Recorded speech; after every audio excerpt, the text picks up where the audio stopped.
I enjoyed being able to post a video to YouTube about the Beat Street Railway.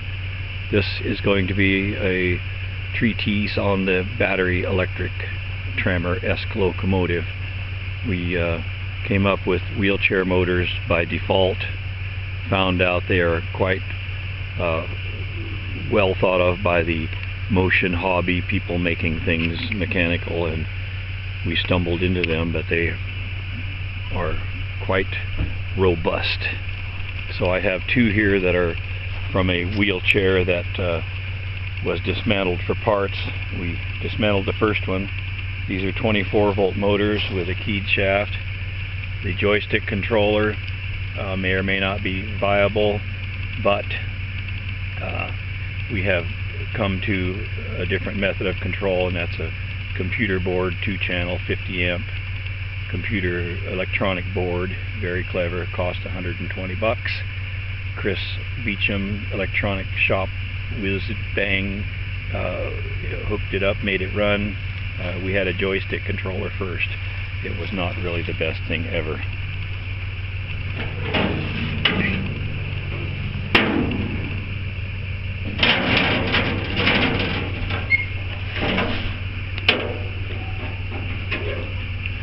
Sorry about the inconvenience. Okay, so this thing has two regular 12-volt batteries in series, giving 24 volts to the board. Down here you see a big red wire goes to this automotive type breaker. I think you can see there's a junction board there. That breaker is very clever, fused I think. And then this is the electronic board. A lot of the ride-on live steam diesel guys use these exact boards. Very clever. This is a 24-volt charger that came from the wheelchair. Plug and play. It's great. Plug it in, charge it up, and a knife switch for the fore and aft for the headlight. Then the potentiometer on the dash, 5-volt potentiometer, forward reverse toggle switch. Very clever stuff. Then to get this motor down to the power to the wheels is gonna try and get a view of the undergubbins here. Sprocket and wheelchair motor up there. Then we come to needing wheels. These are Orchard car wheels. They pretty much determine the entire size of the locomotive. I didn't want to have a huge locomotive and little tiny wheels, so this is kind of proportionally designed. Then I think this is 9-inch channel, robust stuff, and 3-inch channel and 3-inch channel to get us up to our deck height. You know, the cab seat here, this is a cast iron replica. My friend Richard Finlayson, he donated a seat.